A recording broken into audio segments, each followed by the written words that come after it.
estar contigo.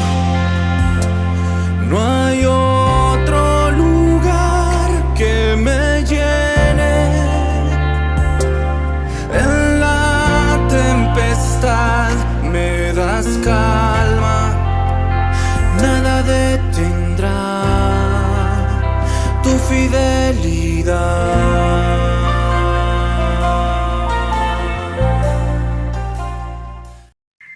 Muy buenos días, queridos hermanos, el Señor me los bendiga. Bienvenidos a nuestro TCD del día viernes 8 de septiembre. Quien le habla es el pastor Jorge Arroyo Celada y tengo el placer, el gusto de poder realmente dar el devocional de esta mañana. Espero que cada uno de ustedes hayan amanecido con muchas ganas, con mucho deseo de escuchar la palabra de Dios. Hoy vamos a tocar nuestro tema, fuente de salvación eterna. Y aquí es importante que nosotros podamos conocer y saber que el origen de donde procede nuestra salvación no solo está basada en la pasión y la obra de Cristo en la cruz, sino en el carácter misericordioso de Cristo a favor de nosotros, que es lo que hace lo demás posible. Algunos no quieren que Jesús sea el autor de su salvación, quieren escribir su propio libro de salvación por sus propias obras. Es importante que no te engañes. Dios no va a leer ese libro. Solo Jesús puede ser el autor de tu salvación eterna. Vamos a leer el libro de Hebreos, el capítulo 5, del verso 1 al versículo 14. La palabra de Dios dice de esta manera: todo sumo sacerdote es un hombre escogido para representar a otras personas en su trato con Dios. Él presenta a Dios las ofrendas de esas personas y ofrece sacrificio por los pecados. Y puede tratar con paciencia a los ignorantes y descarriados, porque Él también está sujeto a las mismas debilidades. Por esa razón, debe ofrecer sacrificios tanto por sus propios pecados como por los del pueblo. Y nadie puede llegar a ser sumo sacerdote solo porque desee tener ese honor. Tiene que ser llamado por Dios para ese trabajo, como sucedió con Aarón. Por eso, Cristo no se honró a sí mismo haciéndose sumo sacerdote, sino que fue elegido por Dios, quien le dijo: tú eres mi hijo, hoy he llegado a ser tu padre. Y en otro pasaje dijo: Dios, tú eres sacerdote para siempre según el orden de Melquisedec. Mientras estuvo aquí en la tierra, Jesús ofreció oraciones y súplicas con gran clamor y lágrimas al que podía rescatarlo de la muerte, y Dios oyó sus oraciones por la gran reverencia que Jesús le tenía. Aunque era hijo de Dios, Jesús aprendió obediencia por las cosas que sufrió. De ese modo, Dios lo hizo apto para ser el sumo sacerdote perfecto, y Jesús llegó a ser la fuente de salvación eterna para todos los que le obedecen. Y Dios lo designó sumo sacerdote según el orden de Melquisedec. Nos gustaría decir mucho más sobre este tema, pero es difícil de explicar, sobre todo porque ustedes son torpes espiritualmente y tal parece que no escuchan. Hace tanto que son creyentes que ya deberían estar enseñando a otros. En cambio, necesitan que alguien vuelva a enseñarles las cosas básicas de la palabra de Dios. Son como niños pequeños que necesitan leche y no pueden comer alimento sólido, pues el que se alimenta de leche sigue siendo bebé y no sabe cómo hacerlo correcto. El alimento sólido es para los que son maduros, los que a fuerza de práctica están capacitados para discernir entre lo bueno y lo malo. Amados y apreciados hermanos, ¿qué es lo que a Cristo le llevó a ofrecer su vida hasta la muerte en la cruz, haciéndose obediente y humilde para el progreso de nuestra fe? Sino su amor misericordioso para con nosotros. El escritor de Hebreos está escribiendo justamente a cristianos que estaban sintiendo las ganas de renunciar a Jesús, entendiendo que esto es lo que antecedía por la dureza de su corazón de no oír la palabra de Dios. El tema central de este pasaje para el autor es presentar a Jesús como nuestro sumo sacerdote para siempre, sabiendo que el oficio sacerdotal demanda las siguientes actitudes: paciencia y compasión.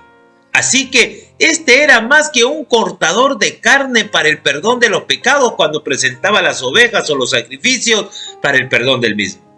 Este era más que un cortador de carne. Este se presentaba los sacrificios como una expresión de agradecimiento con el deseo de vivir un compañerismo con Dios.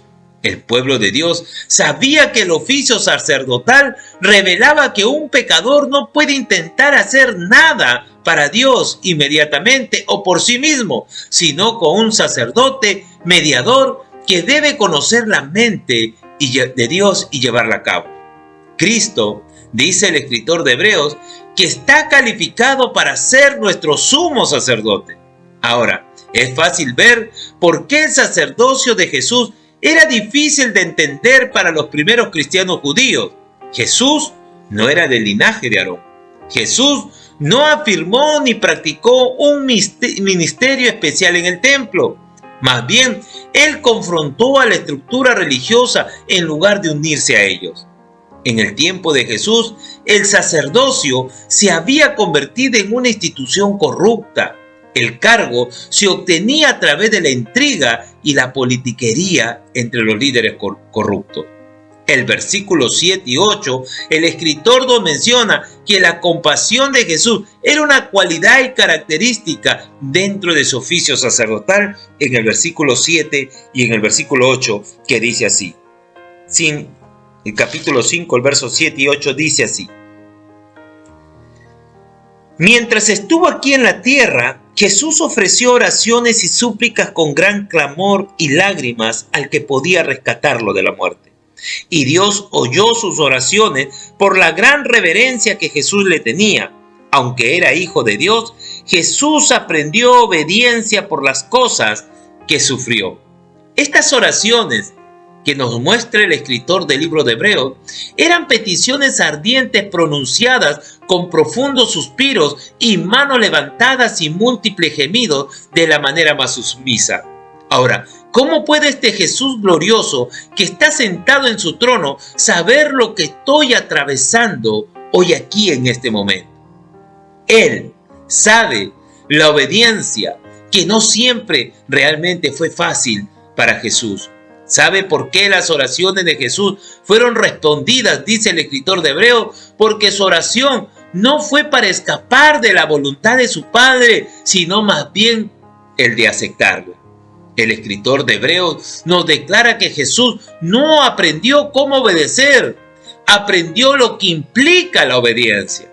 Sobre todo, vio que esta era parte de ese aprendizaje, la cual le llevó a soportar el sufrimiento. El sufrimiento jamás debemos nunca de despreciarlo, ya que esto muchas veces como una herramienta de instrucción para nuestra vida, sabiendo que esta siempre será la segunda opción del aprendizaje y no la primera, porque la primera opción de aprendizaje que Dios quiere que usted y yo aprendamos es el aprendizaje que viene como respuesta de la obediencia al oír la palabra de Dios, como Jesús lo hizo. Hermano, es importante aclarar que la Biblia nunca enseña que una fe fuerte mantendrá al cristiano lejos de todo sufrimiento. Los cristianos estamos puestos para tribulación, dice el apóstol Pablo en su primera epístola de los Tesalonicenses, el capítulo 3:3. La Biblia dice así: y los ayudará a no ser perturbados por las dificultades que atraviesan. Pero ustedes saben que estamos destinados a pasar por tales dificultades. Es a través de muchas tribulaciones que el mismo escritor del apóstol Pablo, como también Lucas, menciona que es necesario que nosotros atravesemos para que podamos entrar en el reino de Dios. El libro de Hechos, el capítulo 14, el capítulo 14, 22 dice así: donde se fortalecieron a los creyentes, los animaron a continuar en la fe y les recordaron que debemos sufrir muchas privaciones para entrar en el reino de Dios. Inclusive el apóstol Pablo escribe a los romanos estas mismas palabras que nuestros padecimientos presentes son el preludio a la glorificación.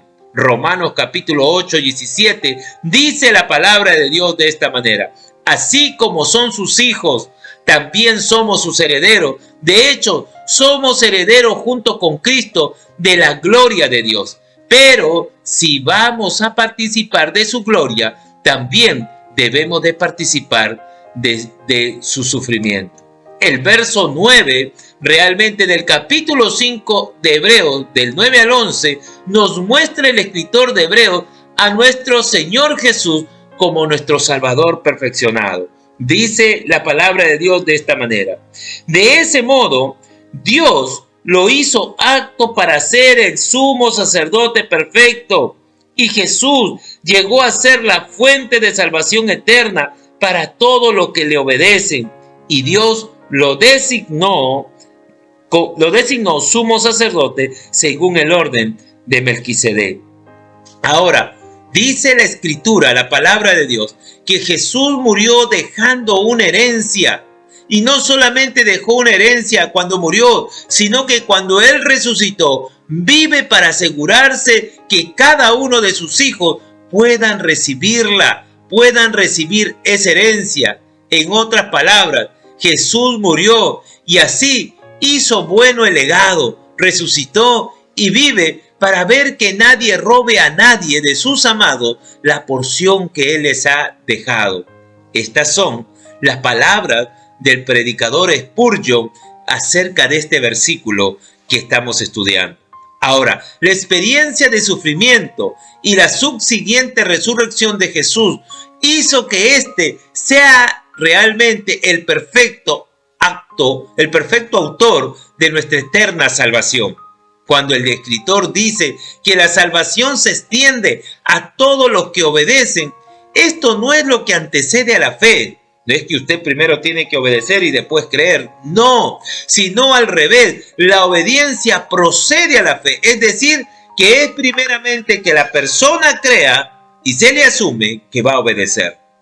Luego, el escritor de Hebreos nos exhorta hacia la madurez, que después de conocer todo lo que nos viene mencionando acerca de que Jesús es el eterno, es el Salvador perfecto de nuestra eterna salvación, necesitamos avanzar, necesitamos crecer, necesitamos bajo esta enseñanza, bajo este alimento, empezar nosotros a avanzar en nuestra vida de madurez espiritual. Dice el versículo 11, nos gustaría decir mucho más sobre este tema, pero es difícil de explicar, sobre todo porque ustedes son torpes espiritualmente y tal parece que no escuchan. Cuando la palabra de Dios empiece al creyente parecerle aburrida, debemos de considerar realmente estas palabras del escritor como una señal de advertencia. Amados hermanos, la dureza de corazón nos conduce a renunciar a Jesús. Recuerde que estos cristianos se encontraban desanimados y necesitaban ser alentados, consolados, enseñados, pero también necesitaban ser advertidos. Necesitaban que se les recuerde que las consecuencias de apartarse de Jesús serían terribles. Ahora, el versículo 12 expresa realmente la incapacidad que estas personas tenían para madurar. El versículo 12 dice así: hace tanto que son creyentes que ya deberían estar enseñando a otros. En cambio, necesita que alguien les vuelva a enseñarle las cosas básicas de la palabra de Dios. Son como niños pequeños que necesitan y no pueden comer, que necesitan leche y no pueden comer alimento sólido. Según lo que nos dice el escritor de Hebreos en estos pasajes, es que todo cristiano debe de ser maestro, no como un rol único, hablando ministerialmente, sino porque todos podemos ayudar a discipular a otros. Todos tenemos esta responsabilidad de ayudar a discipular a otros. Ahora, el escritor nos hace un contraste entre la leche y el alimento sólido. El versículo 12 al 14 Claramente, en la parte B del versículo nos dice: son como niños pequeños que necesitan leche y no pueden comer alimento sólido, pues el que se alimenta de leche sigue siendo bebé y no sabe cómo hacer lo correcto. El alimento sólido es para los que son maduros, los que a fuerza de práctica están capacitados para distinguir entre lo bueno y lo malo. Aquí el escritor de Hebreos nos muestra que un ejemplo de alimento sólido es que estos cristianos ya debían haber entendido la conexión entre Jesús y Melquisedec y su ministerio sumo sacerdotal. Ahora la pregunta es: ¿qué es lo que había hecho que estas personas se conviertan realmente en un estado de un niño? Sino justamente la dureza de su corazón, la apatía, la indiferencia, lo aburrido que se había convertido la palabra de Dios para sus vidas. Mi pregunta en esta mañana para concluir es: ¿se ha convertido usted en un niño? Tal vez su vida cristiana es inestable, porque recuerde que los niños son pasados de una persona a otra y los niños espirituales muchas veces son llevados por todo viento de doctrina.